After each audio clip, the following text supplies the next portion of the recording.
right, a little Pearl Jam started off ripping off Bill Simmons from the Bill Simmons podcast, which is all well and good. He can take it. Don't sue us.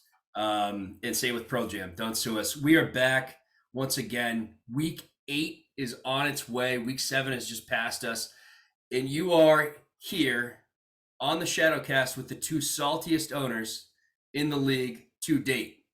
Green Eggs and Hamos, I believe, our faithful commission. What was the exact stat the last 2 weeks? 3 point what?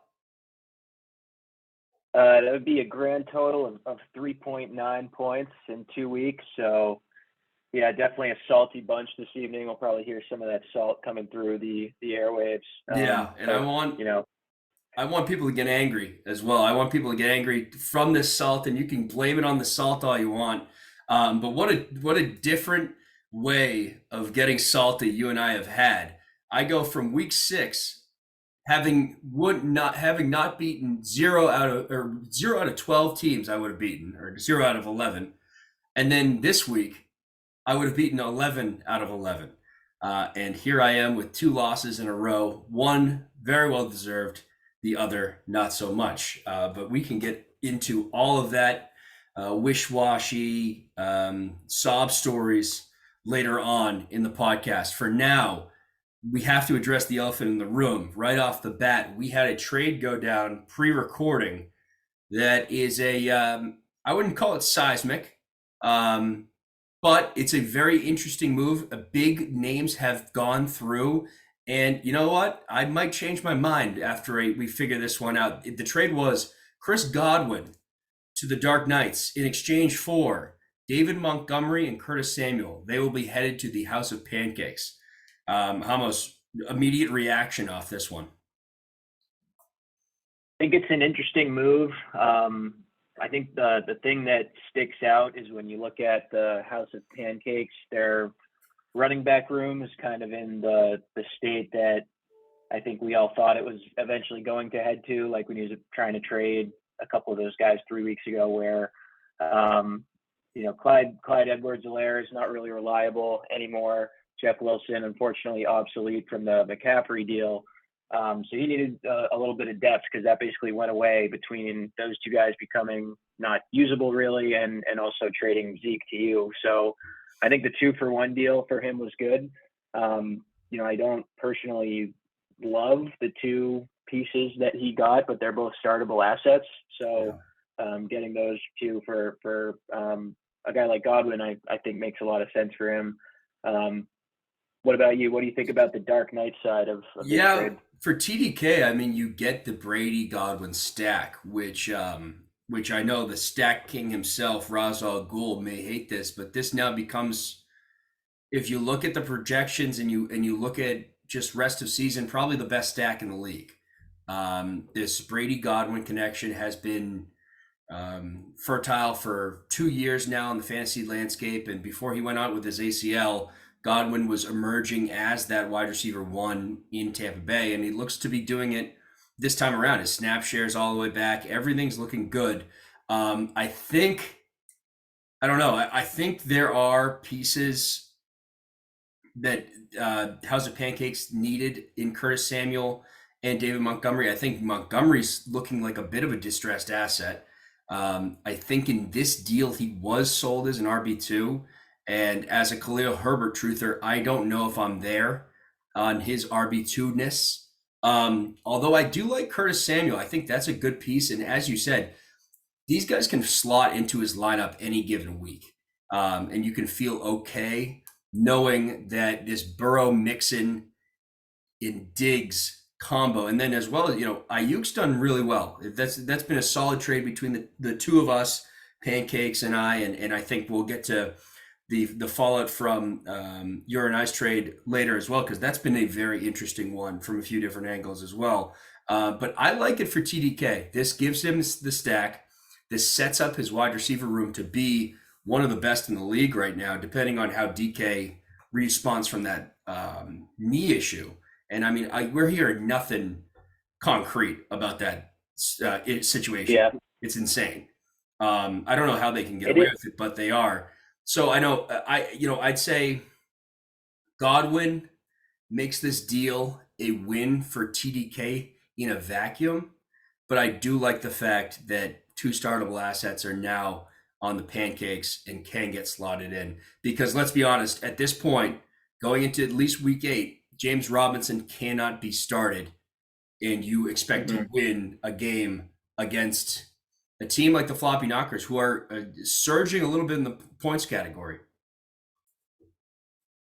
Yeah, I think I don't know. You mentioned DK. I kind of forgot that Nico also just traded for him. Like, it's interesting how I remember when I was looking to get a running back, I was, thought, oh, the Knights would be a great trade partner. They've got like 5 startable guys, or at least semi-startable guys, right? And now he's completely inversed his team. He obviously had Tyreek and AJ Brown the whole time, but right now, like, outside of Sanders, I guess Hunt could get traded and that could change things, but really Miles Sanders is like his only solid running back, right? Yeah. So Yeah, interesting. I was kind of like flipped his whole team philosophy. I know, it's a great point. I was just going to bring up how these teams have kind of started to mirror each other, or maybe a funhouse mirror each other, because they both have these QBs that can go 300 yards. I am worried about the running back situation. There's no doubt about it for TDK. I mean, just looking at Tyreek, AJ Brown, and Godwin right off the bat, you are very happy. But if Miles Sanders is your guy when you have Jalen Hurts taking half of the carries away from a typical running back, and then you, like you said, you look at the depth. I understand that from an inside source that Malcolm Brown, the attractiveness of Malcolm Brown was part of the plan. I don't know if Malcolm Brown is still an asset these days. I know you had him back in the day. I think he's been tossed around the entire league at this point. He's actually even picked up on the practice squad from the Rams because of his familiarity with their system. But you look at Kareem. I mean, these are trade bets, right? Kareem could get traded. Betting on that. Now that's it. I think that's an interesting part about the pancake side, because David Montgomery is on the last year of his deal. There's a chance he could get traded. And we'd have to revisit this whole trade if that happens. If he goes somewhere like LA or maybe to Buffalo, somewhere like that, because they already traded Robert Quinn today. They have no interest in winning this year. They were probably mad that they won. The front office was probably mad they won on Monday night. But yeah, this is interesting. I think TDK has solidified his starting lineup, but this depth has holes, and injuries happen. We both know that all too well, you more than me. But I think this puts TDK into a category of being one of the better rosters, better starting lineups in the league. So I think that's, it's good to have deals. I think we had a deal last week too with you want to go over that one too, the Najee for DK. I mean, it's tough now because DK got hurt. But maybe just let me go back, because you're in a perfect position from your draft slot. If Najee was falling to you at 9, were you taking him? I wouldn't have. I don't think. I was pretty locked in on either Chase or Diggs in the first round, and then I was just going to take the best running back available in the second round. If he was there in the second, I would have taken him for sure. Right. But yeah, I don't know. My worry with him was the offense being lame with Trubisky and Pickett, and you could say it was lame with Big Ben, and he did great, which is true, but even so, that's not really the case this year. So I don't know. That's an interesting trade. I said to the Dark Knights when he texted me about approving it and stuff that, like, when I just looked at that on my phone, I was like, Najee Harris getting traded for DK Metcalf. If you told me that 3 months ago, I would have been like, this is getting vetoed. There's no chance, but totally fair deal. So that was interesting, just how we got into that point with Najee. I think it's probably wise to unload him for just about anything you could get. But at the same time, Bob is fortunate to where he's lucked out. Well, I shouldn't say lucked out, but Jacobs has turned into a beast, right? So he can use Najee Harris as his running back too, which is a much more suitable position for him. Yeah, there's another running back that he could have been using right now, but we'll get into that when we talk about the power rankings. Let's just go into just real quick because we have the power rankings to get to the week that was. I think I want to just touch on because we'll do the rest during the power rankings, but let's just touch on really the last game that was up in the air on Monday night, and this was probably the worst game that we had on the slate, easily the worst game we had on the slate.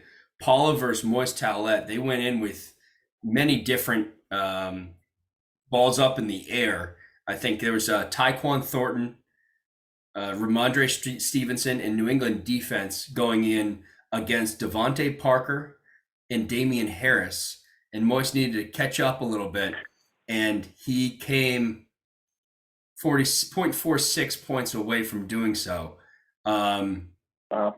What a loss! The goose eggs, the respective goose eggs from Corey Davis and Romeo Dobbs stand out to me. I don't know what stands out to you in this matchup of poop. Yeah, I got to be honest. I didn't even realize that was a situation until you brought it up. I just didn't really have my eyes on this matchup. That's a lot of fair enough. Probably too much Patriot to be throwing out between these two teams, just given kind of where they are as a team. But Yep. I don't know. I guess the biggest thing, the most surprising thing is Mark Andrews not catching a pass, right? Like he catches one ball, or like guy catches one ball, Moise wins. So that's pretty crazy to think about. Just a very rare goose egg from probably the best fantasy tight end in the league this season. Yeah, and this was the battle of TE1 and TE2, and Kelsey got 15, 16 points in his sleep, and Andrews couldn't get anything. Apparently they were scheming for him, all this stuff, but you can't tell me that the 49ers weren't scheming for Travis Kelsey. So that tosses a hole in the TE1 argument a little bit, and maybe Kelsey still retains that crown. I think that's probably the most important debate that comes out of this matchup, because the teams don't look to necessarily be in the race, although we share the same record as Paula at your boy. So enjoy that little factoid while you can, almost. We want to, through all this stuff, get to the newest and best segment. We don't have to guess anymore. We know where teams are. We have an educated idea of where they're headed. We have devised power rankings. No, we're not going off of the Yahoo power rankings that, to be fair, do have Hamos at number 1, Paula at 12, and Patman Jones at 11. These are kind of wonky rankings. I don't know how they even come up with them, but nonetheless, you could nitpick and say you could find good things and bad things about them. But either way, we've come up with our own. I have my 12 through 1, or 1 through 12, and the commish has his 1 through 12. We're going to go descending 12 through 1 and tell each other who we have, why we have them there, and we'll see if we have an agreement. We have no idea who is on each other's lists. So I think as the commish, Alex, feel free to drop your number 12. All right. Tough choice. I hate to start with the worst team, but I think right now I have to pick Paul at your boy. Unfortunately, it's a product of just simple points for where he's got, he's last in that category. I think that's the most objective way to determine, who the best team is at any given time in most cases. But the other thing that's really snake bitten this team is the injuries to Hollywood Brown, Akers becoming useless, Russell Wilson being a bust, just some Keenan Allen ineffective, hasn't played all season. So those are key picks that, when you have that many guys that you had expectations for that are giving you literally nothing, it's kind of unfortunately the position that you find yourself in. So he would be my 12th team. Yeah, 12th team for me is the Floppy Knockers. And that may surprise you, but in my opinion, they have been snake bitten. There's no doubt about it. But this will be a common theme in the bottom tier. They have been snake bitten. But as the reigning champion, They have made or not made moves that have confounded me. Their Donta Foreman cuff ended up being one of the most dumb luck calls of all time, because before last week he was useless, and I mean beyond useless. Yeah. And they could have really used someone in that slot. Now he has become a force to be reckoned with, and I have to deal with that as a rational fantasy player and analyst. And I guess this is just how it is. This is why some people like baseball way more than football. I digress. Darrell Williams, not really a guy that should be on rosters. Ben Schwarnick, not really a guy that should be on rosters. Michael Gallup's the wide receiver 3 in this offense, technically wide receiver 2 right now in this current iteration in week 8, and he has put up more goose eggs than not. He hasn't come back with a vengeance at all. Michael Thomas looks like he's a lost cause. That looked great early in the year, but not so much now. I love Alvin and Christian, but man, the tight end position could have gotten figured out multiple times at this point, and Dalton Schultz has been the answer. He's been more of a question mark than an answer, and that's not just because he is a Q next to his little note sheet right now on the list. So I think Floppy, they have been brutally tarnished by their quarterback play, just by injuries. I get that, but I want to see a little more out of them. And if I don't, this is a power ranking. This is a fluid situation. I want to see some more spectacular effort from our reigning champ. They still have a chance to jump back in this race, get some pride out there, show them the rings, go around to this current crew, show them the ring that happened last year, and let's get to it. They are my 12th team. My 11th team are the Moist Towelettes. I have the Moist Towelettes at 11 for this reason. Points for being what it is. I'm going for who has the best chance to make a run. They have the 11th best chance, in my opinion. They have Justin Jefferson and apparently no other wide receivers. This was drafted as a 0 RB team. So it makes no sense that he has 0 wide receivers outside of Justin Jefferson. Somehow he whiffed on every single wide receiver that he picked. He dropped Dak Prescott, which I'm very thankful for, but he dropped Dak Prescott as Dak Prescott was out for 5 weeks. And let me tell you, as an owner of Dak Prescott the last 5 weeks, he's been out more than he's been questionable in my IR slot. So he's been pretty much an IR guy. Instead of IRing Dak Prescott, he decided to pick up Jameson Williams and IR Jameson Williams. Jameson Williams is still on his roster, and it's just been confirmed that he basically won't be back until December. Bad move. He was given the dose of beautiful luck. Number one, good call by drafting Dameon Pierce. Amazing player. He had Ramondre Stevenson drop in his lap and become an RB1 overnight as he's become a moisty. And he still can't produce week-winning results with a guy like Ramondre, a guy like Justin Jefferson. And it all comes down to a miserable wide receiver core outside of that, a miserable quarterback situation. He's been trying to find a quarterback longer than I have, and I have been searching far and low, high and low for weeks now. So I have them because I also know they have Mark Andrews as well. Great job. I also know that they are down in the dumps right now. They are woe is meing more than any other franchise in the world. I've seen this too many times. Unless they pick themselves up by their bootstraps and slap themselves across the face saying this ain't over, I see it being over for the Moist Towelettes. Yeah, I think that's pretty much where I have Moist too. So I went with Floppy 11 and then Moist 10. So I agree with Gotcha. what pretty much everything you said there. I think the big thing with Floppy is kind of like you said, he basically added a startable running back by osmosis, like it just appeared out of thin air with that Christian McCaffrey trade. So like to be in that situation is very fortunate. Me and him were actually talking during the Cardinals game when Eno was doing pretty well about, how can I trade Tom Eno so that, or maybe he gives me Connor. So like one of us can lock up the Arizona backfield. Right. And we were talking about it the whole second half. I think every player was involved in the negotiations except for our studs. And then oh, Christian McCaffrey gets traded, and I'm like, well, I guess we don't have a deal here anymore because he doesn't need a running back. So it's just kind of funny how that went down, but That's I think great. that helps him a lot going forward. I wouldn't be surprised to see him surge up the rankings, but for Moist, I agree. I feel like we've been talking about it a lot of the year. Like he went this no RB route, and he kind of just didn't nail the aspects of that make that strategy work. So, yeah, I agree with that placement as well. Yeah, with zero RB, you got to commit to the bit.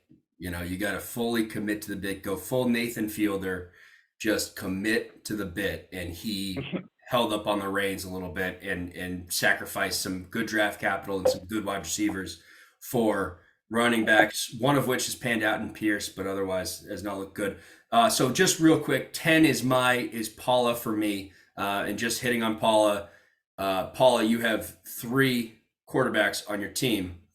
For me, personally, after what I saw Monday night, if I had Justin Fields is a set and forget QB1 for the rest of the year and until his bye happens. Maybe keep Russell Wilson to show your support towards him, but I don't know. He's droppable pretty easily until he shows something. Aaron Rodgers, I've had him. He's just a cute low QB1 at best. So that's got to get figured out. Cam Akers, the injury has been brutal. That's why I have them at 10. I think Jonathan Taylor can still hit his ceiling this year. Keenan Allen, Travis Kelce can come back after this bye week and do good things. I think he's still going to be frisky, but that roster churn towards the bottom needs to get figured out. So he's my 10. Who do you have at 10? You have Moist. Yeah, I had Moist. Maybe so I who do you have at 9? 9 here. Yeah. Who do I have? This is when it starts getting very interesting. Feelings I'm will between be in the 2 way. here. I know. I'm going to put, this is hard to do, but I'm going to put the Chase Gentleman at 9. I think that before this week, I would have had them a lot higher, but losing Breece Hall that's the type of pick that was like a home run pick that puts you in, a position to be a contender. That plus Kenneth Walker, like both those things really worked out for him. And I think he's still solid at running back with Henry, Walker, and Mostert. But, I'd rather have Hall than, Mostert for sure, obviously, right? So I think his team took a big hit there. And then I also worry about Debo's involvement with McCaffrey on the team now. Just another target that will detract from his value and touchdown scoring upside. So I think he took a big, downturn this week in terms of just kind of contender potential. That said, he still, got some pieces here, but I would put him at 9 for those reasons. Yeah, and talk about a team that wants to get the two of us as far away from outside the top 5 as possible. Because without the two of us, with losing records, he would be in the playoffs still right now. And that's why I don't have him here. I'll get to where I have him later on. But at number 9, and this changed after the trade, I have the House of Pancakes at number 9. I love the Pancakes to death. They're a great management group. They do a great job year in and year out. They're a fantastic deputy commissioner. This lowers their ceiling a great deal.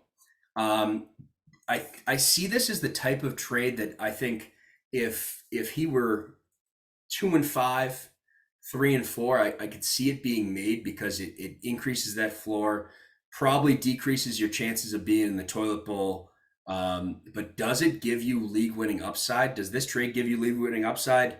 No, unless David Montgomery gets traded, then I can eat my words. But right now, the Pancakes have Burrow, Mixon, Diggs, Goddard, but the rest of the guys are pretty uninspiring. And I just see them as a high floor team. They're 4-3. They've been doing great. But I think they traded away a if Brady can find it again type league winner. Because I think that's what TDK bought into. And I have a hard time rooting against Tom Brady as much as cringe as he's been over the last few months. I still think that they can find their way. And I think Godwin was a big piece of that. Now Diggs is good enough to make me eat my words every week, and same with Mixon and Burrow. But I have them at 9 right now. Again, a fluid situation, but just that ceiling. I don't see that top 6 ceiling anymore. Yeah, I think that's reasonable. The Robinson trade is tough too. He goes from one committee to another, and now he's on a new team. So you got to think he's going to be. I don't know. I guess he had been phased out totally in Jacksonville, so I'm not sure. No team has been more brutalized by trades, I think, than the House of Pancakes. Yeah. Jeff Wilson looks spry. He looked good, but he's no Christian McCaffrey. And then this Robinson deal, I think it helps in a way because it gets him away from clearly an ascending running back in ETN, but then you do have to deal with that weak process of getting acclimated. So yeah, that's my number 9. You want to go with 8, or you? Yeah, let me go with 8 here. This is going to be an interesting one because it is the number 3 team in the standings. Here comes Treble, and this has nothing to do with the absolute maniacal game of the week post he gave to us yesterday.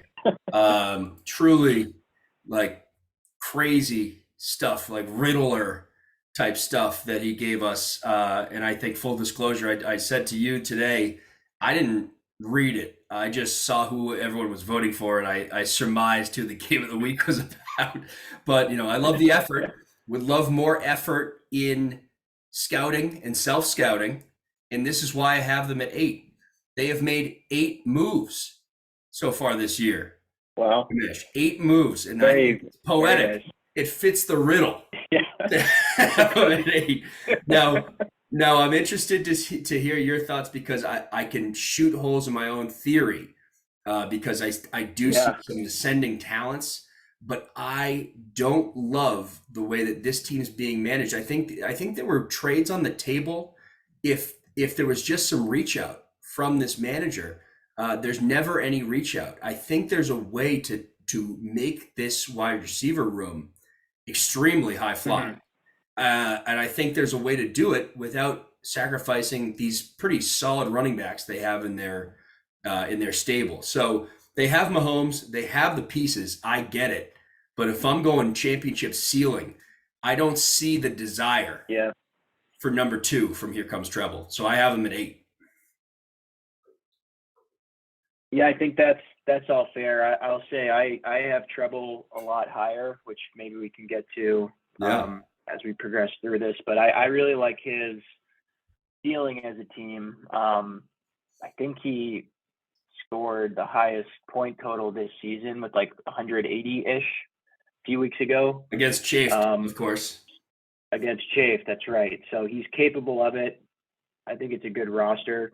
But, he's always been that type of owner. Nothing wrong with that, but just kind of the passive draft good players always in the running. Yeah. And it works out for him more often than it doesn't. So it's true. Yeah, I think that's probably a disadvantage of him, but I think it's a good roster. I can reveal where I have him in a little bit, I guess. Yes. Yeah. Let's hit your 8. Yeah, my 8th team. So I don't know about this one. Now that I'm like looking at it on paper, I feel like it might be wrong, especially after the trade that we just talked about. But I have the Dark Knights at 8, and I have him there because his points are just not doing it for me. I feel like this team doesn't really deserve to be 4-3. And I think the fact that he's making trades like this it shows that he kind of knows that. I guess if you look at his scoring week over week, I'm just going through it. Like he had an 89-point week, he had a 105-point week, he had a 98-point week. So there's a bit of a pattern here where it seems he has good players and drafted good players, but they're just not coming through for him. So I like the fact that he's making moves now. And now that I think about it, forward looking, I like his team a lot more. He's more in that 8 spot for me based on what he's done through the first 7 weeks of the season. Yeah, it's funny. I have him at 7, so not too far away. And I'm taking that post trade consideration. So I worry about this running back situation. Mhm. I hate injury casting. I hate if Nick Chubb gets hurt, you know, Right. it could happen, right? All right. Listen, running back injuries happen, and TDK is not necessarily that kind of owner. I don't want to put that on him, but at the same time, you do have these guys, and you're putting them in positions of prominence in your starting lineup when their value is as a cuff or is as an injury backup. Jamal Williams being the same way, and he's benefited from that a few times now. But it looks like that we can both hope, because I have him in other leagues, we can both hope that Miss Bell the Ball, DeAndre Swift, can come back from his boo-boo Yeah. and Sure. return to lineups. So that concerns me. I love George Kittle. This wide receiver group is ascendant. I think this DK injury is sketchy, and I hate it. Mhm. I hate it for DK. I hate it for TDK. That's why he got him, DDK. But I also the bottom of this roster. It's a good thing to have a churnable roster, I suppose, but I don't see any value in Brown, Algier. I see Cordell Patterson posting videos of sprinting every single day on Instagram. He's coming back. There's no doubt about it. And he's the only guy that's worth having right now on that team. Garrett Wilson, that slipper fell off. So I love this upside, but they're at 7 for me because of depth. This Mhm. starting lineup is full on beast mode, and we're gonna see Tyreek winning weeks. We will see it. Yeah. So I have them at 7. They are right on the outside looking in. But again, going back to your first point about Paula, this point total, it's a little fluky because there were mid-game injuries and things like that. But everyone Sure. kind of deals with that. So I don't know. But I have them at 7 because I still like them a lot. But are they a top 6 team right now? We'll see this week. I think it could change next week. But right now I have them at 7. Yeah, I think that's fair. My seventh team, we've talked about them already, but it's the House of Pancakes. Yep. Mainly, again, I think we touched on it earlier, but kind of just a downtrend for a lot of guys on his team. I'd say where you want to be at this point in the season is either like your guys are paying off and doing what you expected them to, or you've got guys on your bench that are ascending. And I don't really see, I guess, either of those on his team. He's got Diggs and Mixon and Burrow. He's got some studs in there, but I think like Robert Woods, Russell Gage, what are these guys really going to do for you at the end of the day? So I'll put him at 7. I think that's a good spot halfway through the season. I think that's very fair. I think that makes sense. We have, it's a tough pill to swallow for these 7 through 12 teams. We get it, guys. We totally get it. It would suck if 2 guys came on and just started shit talking our teams.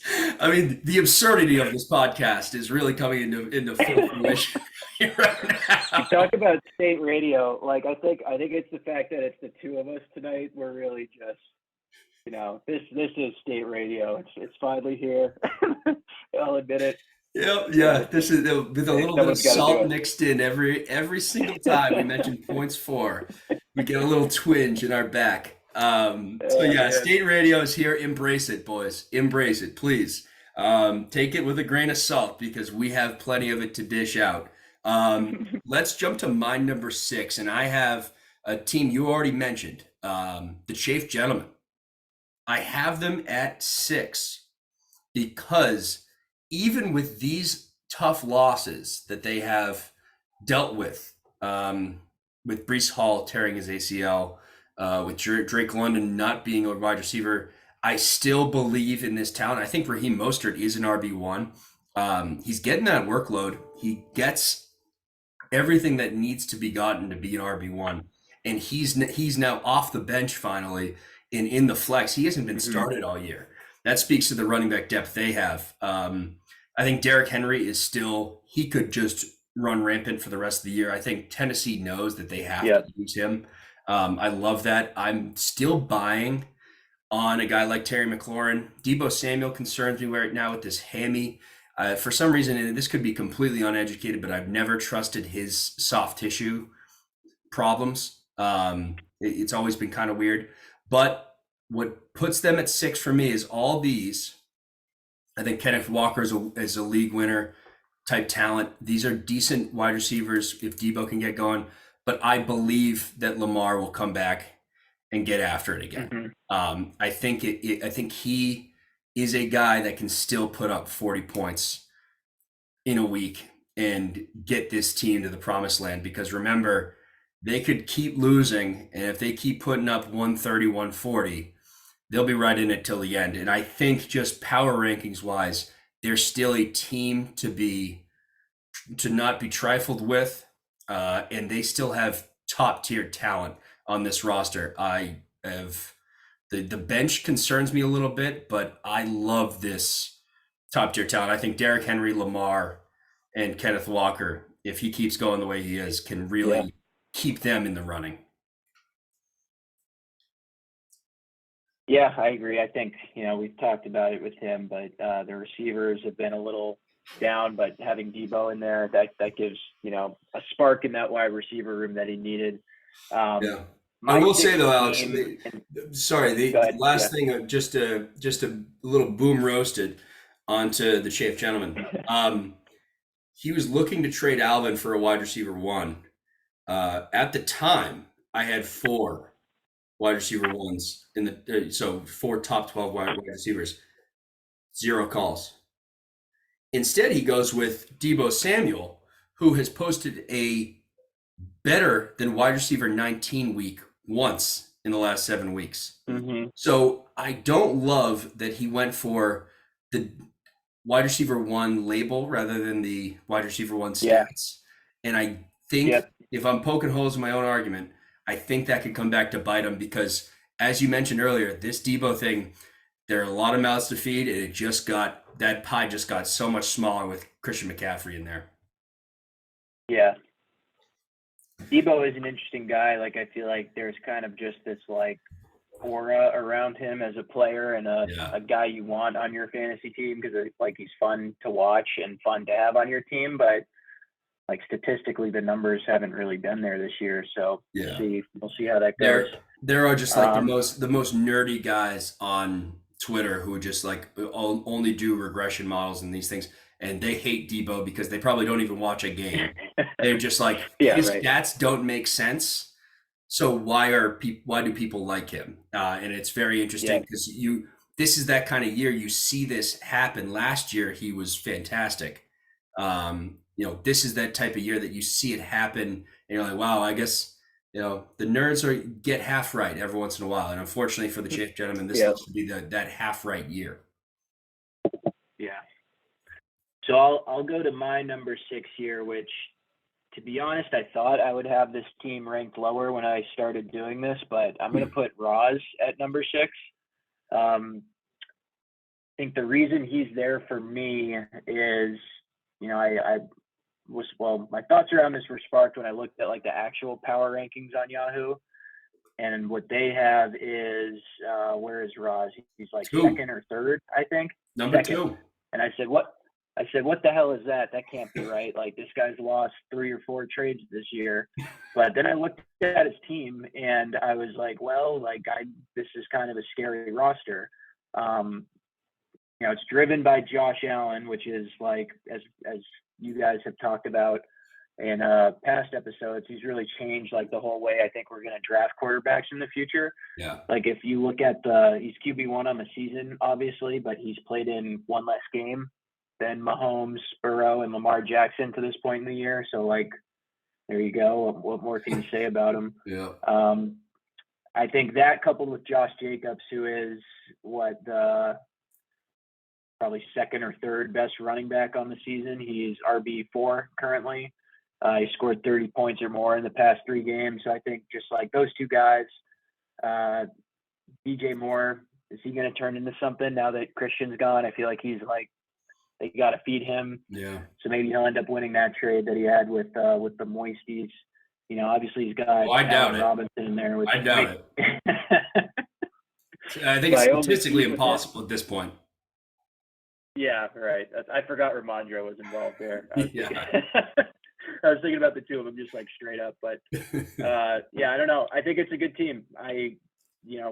6 is probably, if you told him he could finish around the 6th spot in the playoffs after the first 3 weeks of the season, I'm sure he would be satisfied with that. I think he's in a very good position to do that or better going forward. Yeah, he's my number 5. So we're kind of in lockstep here.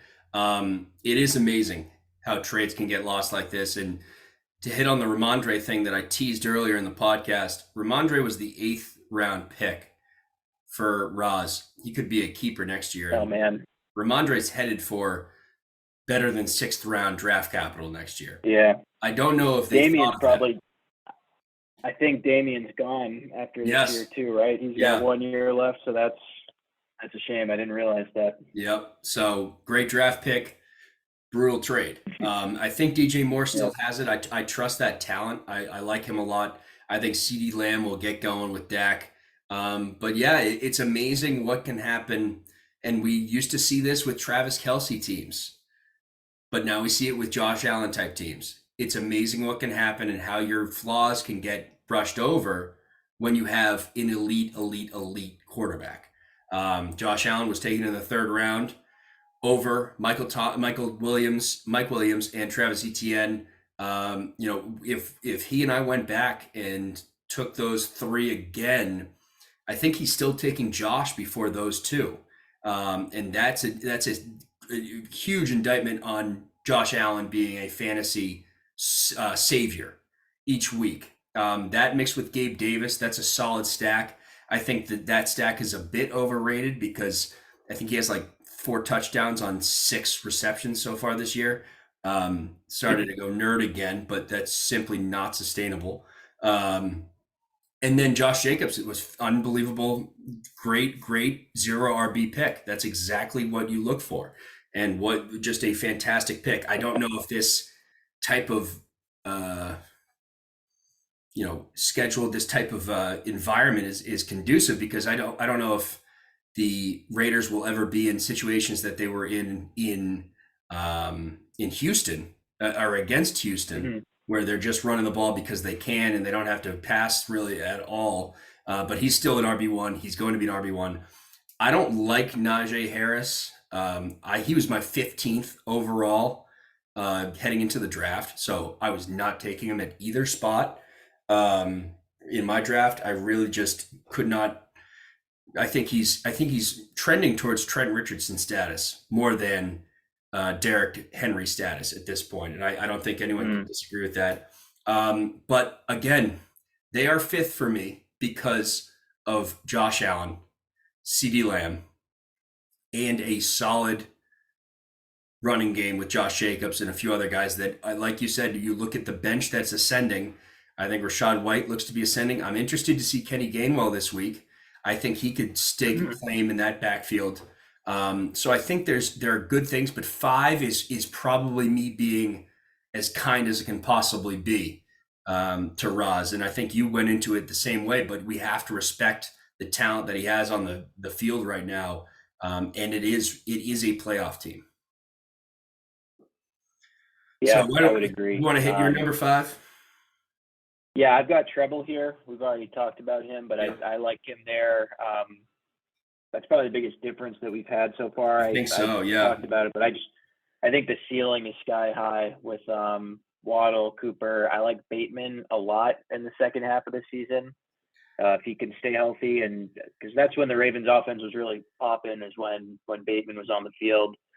And then, Aaron Jones, Dalvin Cook, very solid. So I like the ceiling of that team. It's a little risky having him ranked that high, I suppose, because he has had some down weeks, but that's why I have him there. Yeah, fair enough. How about your number 4? I've got myself at 4, which, I guess I could talk about my own team here. let me take that one, because I do have you at number 3. So it works well. So let's just pretend I had you at 4 for the sanity of our listeners, so that we're not we're not trying to conspire with anything here, but a 3-4 third or fourth place power ranked team. This is how it happens. You have Jalen Hurts and Jamar Chase. You have guys on the injured list that are coming back. Cordarrelle Patterson is coming back in a week or two from his 4-game IR stint. I think it was a minimum stint for him. I feel good about his prospects. And I think looking at this offense, for me, if I'm you, I am feeling better about Cordarrelle Patterson jumping into this offense than I was even before he left, because it's clear that they want to run the ball, and he is the best one that they can get to do it. That offensive line is great. I am not buying into the noise necessarily on this Leonard Fournette stuff. I think these game scripts have been completely out of whack, and I still trust him as a high-end RB2, which is what he will be because DeAndre Swift is coming home. If we remember week 1, DeAndre Swift was electric. He went off. He's just fantastic to watch. He's a really, really good player. And I think if he can come back and avoid injury, he is going to be fantastic. So I think it's in interesting ways, you mirror Roz more than you may think, or more than you may hope, if depending on how you feel. But you just have what he has in wide receivers, you have in running backs in an interesting way. But you have Jamar Chase, and I still like Christian Kirk. Now the issue will be you've gotten hit with the injury bug with not only your running backs, but David Njoku going down is a big hit. I think Higbee's a perfect complement to or supplement to that. I love it if we're talking about ceiling here. Donovan Peoples-Jones, if Ramos is in playoff contention week 12, the bad man comes back, and that offense is going to get 10 times better. So I like that a lot. Elijah Mitchell, that Christian McCaffrey deal, he might have been the hardest hit. I think Jeff Wilson was fairy dust in general, but Elijah Mitchell was the RB1 there, and that's tough. But I think for you to have you at 3 and 4 respectively still makes sense to me, because I think that we've forgotten in the age of wide receivers how important having 2 RB1 ceiling running backs in your lineup is. And you had it all last year, and I think you're going to start having it again this year. And I'm, I have you at 3 because I'm buying stock in the Ramos. I'm buying the stock on health. I think there are still moves to be made. And the other thing going into it is I know that this is an ownership group that makes the moves necessary to be involved until the very end. This was made very clear when you were down in the dumps with trades and you went all out for a Cortland versus Leonard Fournette trade, which I think is an interesting side piece. If you wanted to just talk about that part as your assessment for your own team, because I think that's still a pretty interesting one looking back at it and looking forward.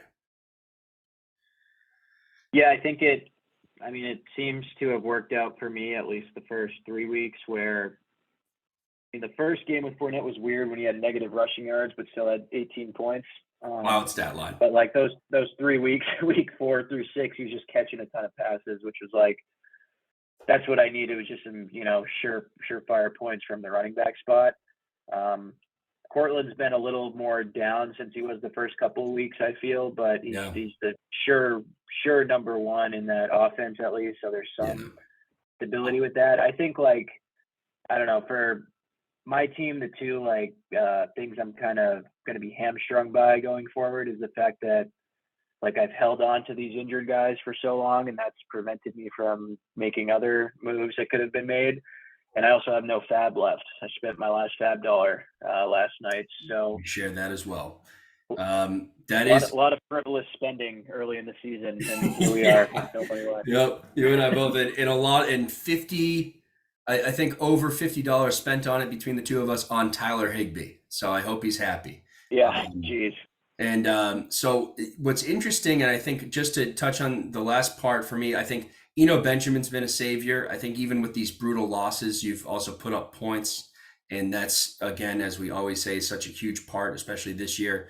The other interesting aspect of the trade is I think right now, points wise, you are winning it by a solid margin because of these Fournette stat lines that are kind of crazy. But I think what makes it a fair deal is if you're going on the market, more people are selling Lenny than they're buying, and I think more people are buying Yeah. low on Cortland than they're doing on, or they're buying more low on Cortland and they're selling more high on Lenny. So that's an interesting thing in the future, but I think it's been a good deal. It settled my team down a little bit, and it definitely settled yours. You got a win out of it and two tough losses, but it's just definitely been an interesting one. So let's go to number 3 for you, because I gave my 3. Did I give you my 4? I did. Oh, no, I didn't. Oh my God, I'm sorry. No, you didn't. Number 4 for me is Pat Man Jones. The 6-1 Pat Man Joneses. Why do I have them so low? Well, just right off the bat, they lost their second round pick. That's brutal. That's just going to leave a hole in your heart for a long time. It's just a tough reality of fantasy football, but there's always that ACL running back, and there's the same case with Breece Hall that you talked about with Chafed. Why I have them fourth, I'll go with the glass half full side of why I have them fourth. They have Kyler Murray, who I think is just a 19 point a game quarterback. Some teams who shall not be named would kill for quarterback production like that. Chris Olave is probably one of the best wide receiver talents we've seen this year. His metrics are off the charts. Jerry Jeudy looks like he's found a little bit of a rhythm. Granted, it was with Brett Rypien. Amon-Ra St. Brown was electric in the beginning of the year, and these fluky injuries have killed him the last few weeks, especially one where he got concussed but didn't really get concussed. All these things, and the Pat Man Jones, the charmed Pat Man Joneses, they still win with a move like that. That wouldn't happen to other teams. So I think they've got that on their side. And then the last thing for me is why I have them 4 and not 6 or 7, depending on how he would do with other schedules. Austin Eckler's full cheat code. He's fantastic. Yeah. So that's why I have them 4. That's my glass half full. Glass half empty is no real running back 2 as of yet. He's patching that together, and the bench just is uninspiring. And his keeper, AJ Dillon, is damn near droppable, which you hate to see. Yep. Yeah, I think that's a good spot for Pat Man. I have him at 3. They're pretty much the same there. And the reason is mainly because of Eckler. Like, he's the best asset in fantasy football after a slow start. But I just looking at his stats, and I can't believe he's caught 53 passes already. It's insane. I mean, put him on pace for well over 100. And he's gotten in the past 4 weeks, gone 35 points, 24, 36. So it's like he's literally the top overall scorer, more than Josh Allen, which is saying something as a running back compared to a quarterback. So yeah, he's the main reason that I've got him 3. I think that as long as you can fill in around a guy like that, he'll be in the playoffs and capable of making some noise. Yeah, and I heard this today. It's like, if the Chargers are down 14, which they often are, is there any worse guy to go up against than Austin Eckler? Because he's going to get 18 dump offs. And it's that garbage time is some of the worst in the world, because it's these little 5-yard passes, and he just puts up points. Cheat code, no doubt. So I'll hit you with my number 2. The Kansas City Chiefs. Oh, wow. All right. Might be going full heel mode at this point. But the number 2 team to me. I had you too. So yeah, let's do Chiefs, and then we'll talk your team. Perfect. So the Kansas City Chiefs, the Midas touch team of the year. Everything he touches turns to gold. He got 26 points when he needed it out of Chase Claypool. Rational. Some fantasy people would have him dropped after the first few weeks of the season. Not the Chiefs. Passive ownership, there's something to be said for that. I have learned lessons from that type of passive ownership. 26 points on the board, he gets another win. He just puts up points. He just does it. And he's got Cooper Kupp. He did it last week. He put up 141 with Cooper Kupp on the bye. I mean, this is unbelievable. Yeah. McCole Hardman goes out there and scores 3 touchdowns for him. I mean, Gerald Everett does well. I still believe in Antonio Gibson. I think that's still a good hold. Darren Waller's coming back. Devonta Smith's a great option in that Philly offense. He's got 3 tight ends, which is really destroying the market and really making me upset. But that's not his fault. That's my fault. That's my problem. He's got Justin Herbert, who I think once he gets this bye and gets to deal with that rib injury a little better over the bye week, I think he's going to be better. I still like Michael Pittman no matter what's going on in Indianapolis. I think he's just a great talent.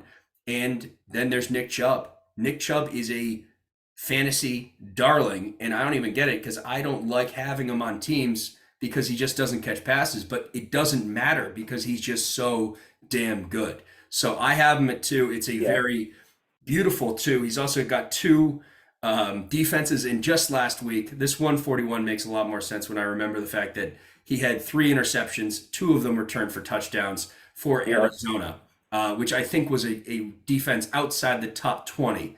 If you just looked at any ESPN ranking, it was a do not start defense, and he started them, and it turned into 17 on Thursday, no less. And on Thursday, it's just it's a beautiful thing. I like to see it because they're a great member of the league, and this is great. It's funny because he's either toilet bowl bound or sneezy bound. There's no in between for the Queefs. Yep. Yeah, I don't want to take anything away from John because I think he drafted extremely well. Like, you get Kupp's the wide receiver 2, Chubb's the running back 3 with your first 2 picks. Like, smooth sailing from there.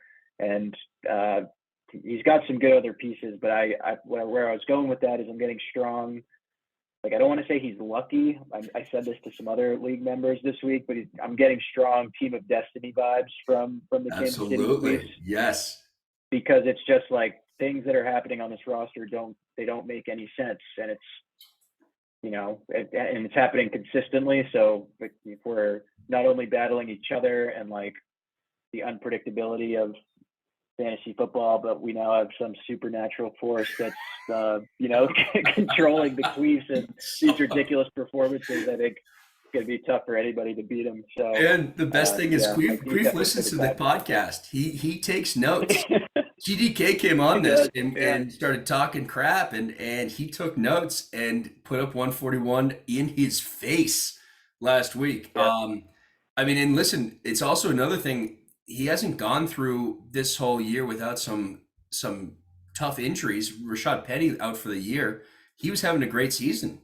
That kind of fell into Chafe's lap a little bit with that one. So, he ends up getting some unbelievable performances. He's got to play daily fantasy. I need to get his lineup this week. Yeah. I'm putting him into daily fantasy no matter what. But yeah, you're right. You want to take things away, but he's been pacing the league all year. You can't take anything away from him, and that's why I have him at number 2, but not number 1. Not number 1. Yeah, we're never going to hear the end of this one, but I think at least the fact that I had you too. Hopefully, like most people are thinking this. So I don't know. I think with Simba, the story is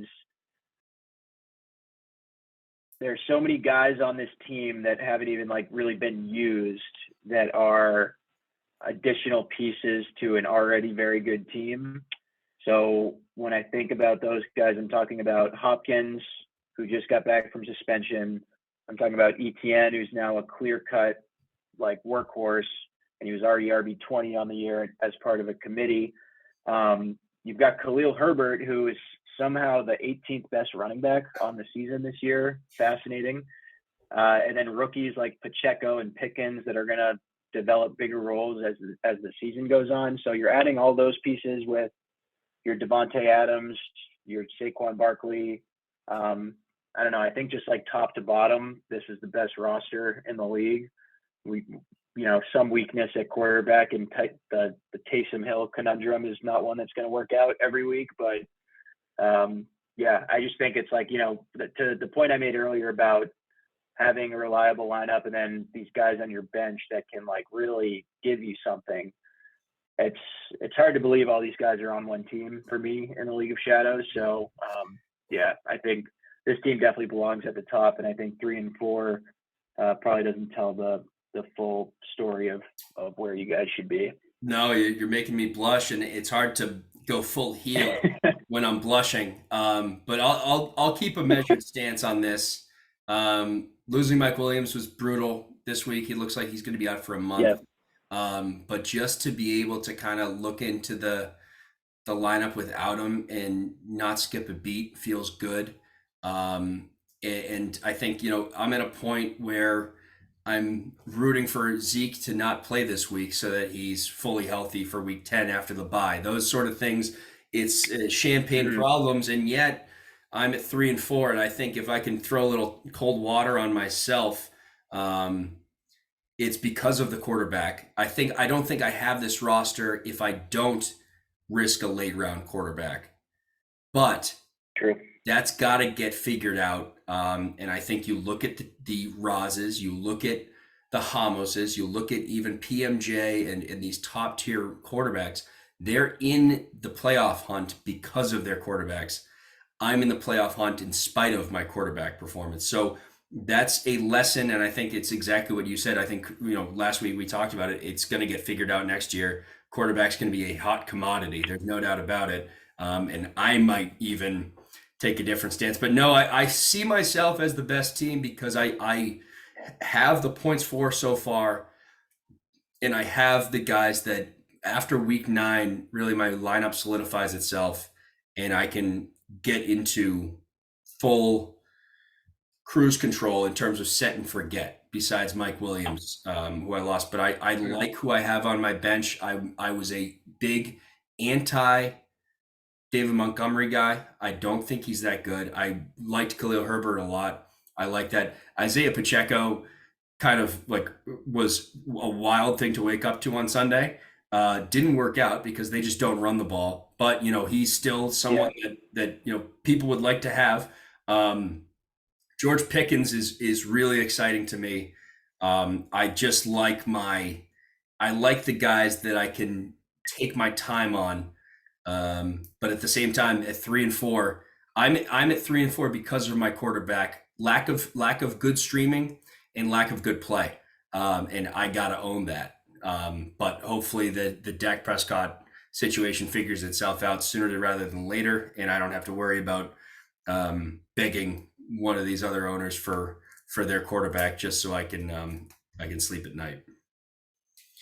But yeah, Travis Etienne, that trade did wonders. I mean, it was clear last week that James Robinson was kept off the field because I think they probably had that done. That's true. So I was saying that to House of Pancakes. I mean, I wouldn't be worried about that injury. I'd be more worried about just getting used to the new system. I still feel good about James Robinson, but no, Travis was interesting. The patience helped out a lot, and that's something I have learned from guys like Here Comes Treble, TDK even and Queef's just not dumping guys. I remember, it must have been in 2017. I think you picked up late in the year Dion Lewis and rode him to a solid playoff run, and I had him for a few weeks in the middle of the year, and I was like, you know what, whatever. I see another shiny object on the wire. And these are the things that I have to live with for years and years and years. And I'm not doing that this year. And I have to, it's like it's the Kadarius Toney thing we talk about. You have to bonk yourself every once in a while. Right. And I give people a lot of credit for bonking themselves on Kadarius, because God knows you could have stories to tell about how brutal owning that guy is. I love on RotoWire now. They're like, Kadarius Toney might be a figment of our imagination. I saw that. Yeah. I come back and check in on him on the waiver wire there, just see how he's doing. Go into the the Yahoo like comment section and just see him getting roasted to make sure I made the right decision. So Yeah. So held on for him for a bit too long. But that's kind of like what people do in this league. Like, you know, AJ Dillon, for example, a guy that in most leagues probably gets dropped, but Gary's going to hold on to him, see what happens. Kyle Pitts. How do you? I don't know how you don't go after Higbee when you have that situation, but regardless, it's not my team. Not my team, not my problem. So I think we can wrap up here. I think this has been fantastic. Quick reminder to all the guys: we have salt coming out of our ears and out of our mouths at this point. Take everything in jest. I don't want to get texts after this and be like, "Oh my God, you're such a jerk." Like, of course you put your team first. It's a joke, guys, but it's also not a joke because I'm going to be in the playoffs and I'll beat a few of you on the way. But in general, this is a good year for the league. I think it's a good year for the league. 7 weeks in, we have good engagement. I want to see more. I don't want to see towelettes down in the dumps. I want to see the reigning champ come after it hard. I want to see the Chief Gentleman continue to miraculously stay in the playoff hunt, even at 1-10. This is just a damn good year, and it's always a good year in the League of Shadows. But this has been a special one so far, and we have 3 through 9, 1 game away from leapfrogging, and a few of these with points 4, a few of them can happen on a dime. So nothing better than that. Kamish, any final takeaways? No, I'm good. This was, I think, a nice like mid-season report card. So we'll see if it holds up as we head into the winter here. Yeah, everyone gets Fs. I get an A. That's the final report card I have. No, but great job to everyone. Congrats on the Queefs and the Patman Joneses. I just want to say, you know, we'll go into the game of the week. It's Floppy versus House of Pancakes.